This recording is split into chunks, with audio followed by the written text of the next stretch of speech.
Assalamualaikum warahmatullahi wabarakatuh. Allahumma salli ala Sayyidina Muhammad wa ala ali Sayyidina Muhammad. Kang Mas, apa sebenarnya hakikatnya anak yatim yang disebutkan di dalam Al-Quran, seperti di dalam surat Al-Ma'un dan yang lain-lain? Baiklah, kita jawab, saudara-saudaraku. Yang dimaksud dengan anak yatim di dalam Al-Quran itu, di dalam surat Al-Ma'un, itu sebenarnya kalau kita berbicara syariat, tentunya kita sudah tahu. Semua orang sudah tahu anak yatim, anak piatu. Anak yatim itu yang tidak mempunyai bapak, anak piatu yang tidak mempunyai ibu. Anak yatim piatu, dia tidak punya bapak dan ibu.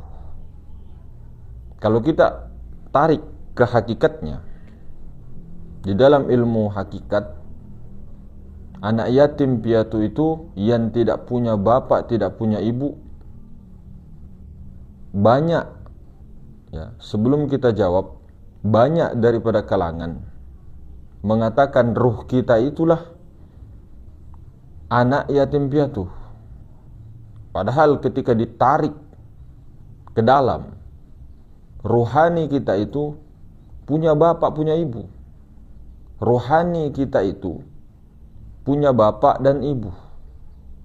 Bapak dan ibu itu adalah suatu istilah yang dimana rohani ini rohani kita semua ini terbit daripada induk, terbit daripada sumber, yaitu Nur Muhammad. Jadi rohani kita itu bukan anak yatim piatu. Dia punya bapak ibu, itulah Nur Muhammad. Bapaknya Nur Muhammad, ibunya juga Nur Muhammad. Jadi Nur Muhammad itu bisa juga dikatakan Abul Arwah, bisa juga dikatakan Ummur Ruh, ibu daripada ruh. Jadi ruhani kita ini bukan yatim piatu. Lantas apa hakikatnya anak yatim piatu ketika kita tarik di dalam ilmu ma'rifat? Yatim piatu di dalam ilmu ma'rifat itu adalah sir, rahasia. Itulah sebenar-benarnya anak yatim piatu.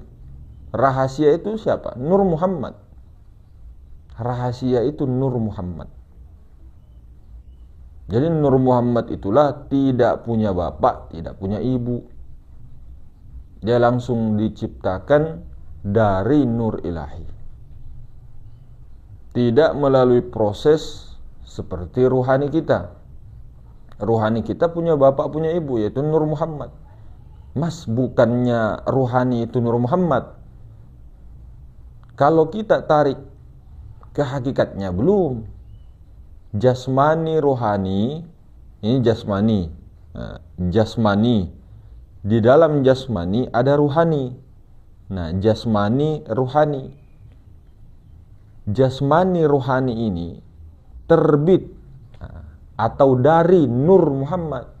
Kalau mengatakan jasmani ruhani itu Nur Muhammad, itu tajalli Nur Muhammad. Kalau secara istilah dia Muhammad, tapi Nur Muhammad zohir, Nur Muhammad batin. Kalau sebenar-benarnya Nur Muhammad, itulah rahasia, itulah sir Muhammad awal. Itu yang kita maksud. Jadi jasmani ruhani terbit dari Nur Muhammad. Jasmani ruhani terbit dari Nur Muhammad. Nur Muhammad itulah anak yatim piatu. Maka selalu diistilahkan, dirakam jasmani, ruhani, nurani, rabbani. Nurani dari mana? Nurani ini, Nur Muhammad dari mana? Dari Rabbani. Tentu saja Allah Subhanahu wa taala. Begitu rakamnya, begitu istilahnya, begitu kedudukannya. Jadi jasmani ruhani kita ini dari Nur Muhammad. Jadi sebenar-benar Nur Muhammad itulah nurani, itulah sir. itu yang tidak punya bapak ibu. Nah, tidak bisa dikatakan bahwa Nur Muhammad punya bapak, punya ibu. Kalau ruhani kita, iya. Nah, begitu ya. Jadi ketika sudah mengetahui yatim piatu secara hakikat, kita betul-betul mendalami, merenungi, mentafakuri, mentadabburi apa sebenarnya maunya Nur Muhammad itu. Dengan apa caranya secara syariat menolong anak yatim piatu. Secara syariat kita seperti kita yang menolong anak yatim piatu, padahal hakikatnya Allah Ta'ala yang menolongnya. Artinya bagaimana caranya menolong yatim piatu? Dengan memperbanyak bersolawat, dengan memperbanyak solawat apa saja, dengan sering-sering bermusyahadah kepada Nur Muhammad, kepada hakikat Muhammad. Dengan sering-sering seperti itu, maka hakikat Muhammad atau Nur Muhammad atau yatim piatu tadi akan memberikan daripada seluruh kekuatan daripada induknya sedikit demi sedikit. Kekuatan daripada dirinya sedikit demi sedikit tajalli kepada jasmani ruhani kita. Maka itulah yang diinginkan daripada hakikat Muhammad. Nah, hakikat Muhammad itu hanya satu, meliputi sekalian alam. Namun ada percikannya di dalam nurani, di dalam hati yang paling dalam kita.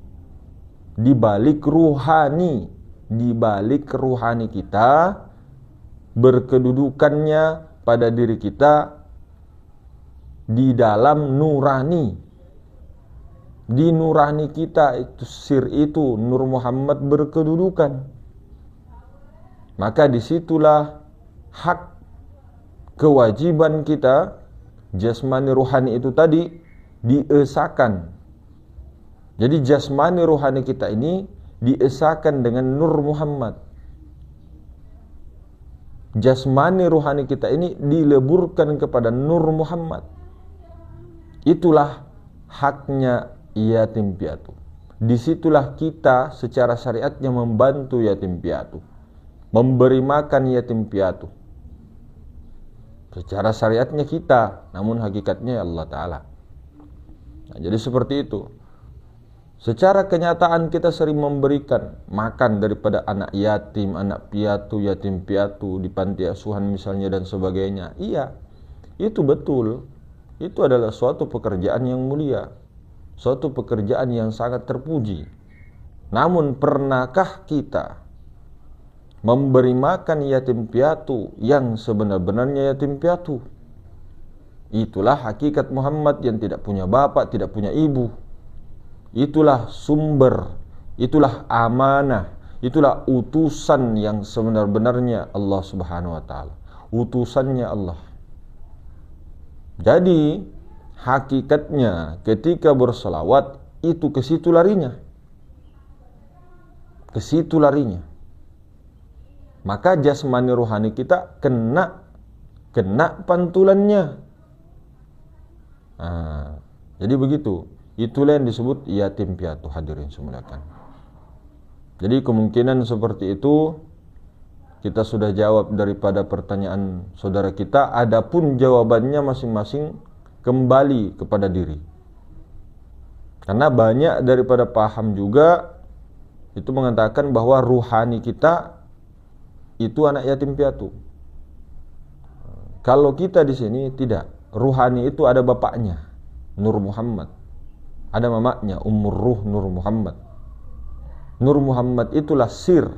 Sir itulah yang tidak punya bapak, tidak punya ibu. Kalau dikatakan dia ruh, memang ruh suci, ruh mutlak, Ruhul Muqaddas. Ruhul Muqaddas itu tidak banyak, satu saja. Sementara ruhani Ruhani itu banyak. Kita punya ruhani, bapak kita, ibu kita punya ruhani, saudara kita punya ruhani. Maka ruhani ini nama lainnya nafs, jiwa, garis miring, diri, ego. Diri kita yang diadakan, itu kita, ruhani. Maka ingat terakamnya, jasmani, ruhani, nurani, rabbani. Itu yang paling singkat dan jelas. Kalau sudah memahami itu, insyaallah ta'ala tidak akan tersesat di dalam itu. Maka tauhid yang paling awal itu, sebelum masuk ke situ, pelajari dulu tentang sifat 20. Kemudian kedudukannya. Setelah itu pelajari martabat 7. Setelah martabat 7 pelajari itu tadi, jasmani, rohani, nurani, rabbani. Setelah itu pasti akan paham mana qadim, mana muhaddas. Saya kira mungkin seperti itu, hadirin sekalian. Lebih dan kurangnya, assalamualaikum warahmatullahi taala wabarakatuh.